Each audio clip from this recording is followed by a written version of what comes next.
સારી ગાડી લાવો, એમાં હું તમારી સાથે છું. પણ સોબર જે તમને શોભતું હોય, સમાજમાં શોભતું હોય, ચાર માણસોની વચ્ચે તમે ફરો તો તમે કોકના દીકરા છો, તમારી કોઈ નોંધ લે કે બહુ સારો ડાયો માણસ લાગે છે. તમે જેન્ટલમેન બનીને ફરો, આવારા બનીને નહીં. બંનેમાં બહુ ફરક છે, જેન્ટલમેન ને આવારામાં. જેન્ટલમેન એ માણસ છે કે જે ખરેખર મને શું શોભે છે, શું પહેરવું જોઈએ, અને મારી સોસાયટીમાં મારે કેવી રીતના રહેવું જોઈએ, સોસાયટીને જે ફોલો કરે, સોસાયટીને જે બિલોંગ કરે, એને જેન્ટલમેન કહેવાય. અને કોઈની પરવા કીધા વગર ઉદ્દંડ, જેના પર કોઈ ધણી દોરી નથી, જેના પર કોઈ નિયંત્રણ નથી, પોતાના મરજી મુતાબિક પહેરવું, પોતાના મરજી મુતાબિક ખાવું, પોતાના મરજી મુતાબિક ડમવું, પોતાના મરજી મુતાબિક બોલવું, પોતાના મરજી મુતાબિક વાણી કરી વ્યવહાર કરવો, બધું પોતાના મરજી મુતાબિક કરે. એ ખરેખર સમાજમાં દૂષણ છે. કોઈ કેમ ન હોય, પેટનો દીકરો કેમ ન હોય, એ સમાજને ઉલટા રવાડે ચડાવે છે. ત્યારે સમાજમાં વર્ષોથી તમને કહેતો આવ્યો છું કે તમે બિઝનેસમેન બનો, અને બિઝનેસમેન જેવો તમે વ્યવહાર ચાલુ કરી નાખો. તમારે સુધરવું હોય ને આગળ વધવું હોય તો શું ખાવું, શું પીવું, તમે ભલે એકબીજાનું માનો ન માનો, લેકિન અમે જયારે તમને કહેતા હોઈએ ને તો જે માનો ભાવ હોય ને એ ભાવથી તમને કહેતા હોઈએ. અમારામાં કઈ અહીંયા કઈ તમને કોઈ જ્ઞાન આપવા માટે નથી આવતું. જે ગુરુને કહ્યું, ગુરુ બ્રહ્મા ગુરુ વિષ્ણુ ગુરુ દેવો મહેશ્વર ગુરુ સાક્ષાત પરબ્રહ્મ તસ્મૈ શ્રી ગુરુવે નમઃ. તમેવ માતા ચ પિતા તમેવ, तमेव बंधु सखा तमेव. माता और पिता और मित्र और भाई आ गुरु નું સ્વરૂપ છે. તો જ્યારે ગુરુ ઈશારો કરે ને ત્યારે વાતને સમજી જાવી. અને જે સમાજ દુનિયાની અંદર જે ધર્મ પોતાના ગુરુને ફોલો કરે, કોઈ પણ સંપ્રદાય હોય, એ સંપ્રદાય આજ ક્યાં ના ક્યાં નીકળી ગઈ. કાલે સવારમાં એમનો જન્મ થયો, હજુ 50-25 વર્ષ પહેલા એ સંપ્રદાયનો જન્મ થયો ને એમના ધર્મગુરુઓ દ્વારા રસ્તા ઉપર પેલો સમાજ ચાલે એટલે ક્યાંનો ક્યાં સમાજ નીકળી ગયો.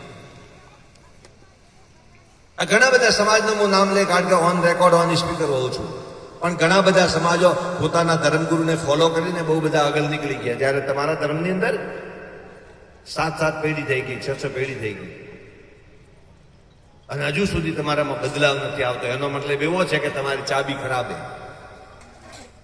આજે હમણાં હું આવતો હતો, રસ્તામાં એક ભાઈ મળી, નાનું છોકરું હશે, લગભગ 2 વર્ષનું, મોઢામાં દાંતે નહીં આવ્યા છોકરાને, મોઢામાં દાંતે નહીં આવ્યા છોકરાને. એ છોકરાને પેલું પડીકું બજારમાં મળે ને ચકામકા, એ છોકરાને પડીકું ખવડાવતી હતી. એક વાર તો મને મનમાં થયું કે આને ન કહો, જવા દો ને, ક્યાં મગજમારી કરો તમે. એટલે એક બાજુમાં માણસ ઉભો હતો, કે હવે ભાઈ આપણે સમાધિ લેવાની તૈયારી હવે કરવી પડશે ધીરે ધીરે, કારણ કે ભાઈ 2 વર્ષ છોકરો પડીકો ખાવા માંડી સમાજમાં. દોતને છોકરાના મોઢામાં બોલો, અને બજારમાં આલું પડીકું લઈને છોકરાને ખવડાવે. હમણાં હું બધાને પાડું છું, 2 છોકરાને, નાના છોકરાને, એ જો માતા બહેનો બેઠીએ, પહેલી વાત તો અણોને છોકરું તેડતો નહીં આવતું. પહેલી વાત તો આ કોઈ સારી જે ડોકરીઓ ભેગી થઈ ને, પેલા કોઈ ડોકરીઓનો સેમિનાર કરી ને છોકરાને કેમ તેડવા હોય શીખવવું પડશે. છોકરું લટકે જાણે વાંદરાનું બચ્ચું લટકતું હોય કે જીવ. છોકરી આદમી વિરોધને ભાડે ઠાપરો પાડો કે તારા આ પહેલું સંતાન હતો કે હા, મને કે બાસી આપને શું ઠાપરી તેડવાથી.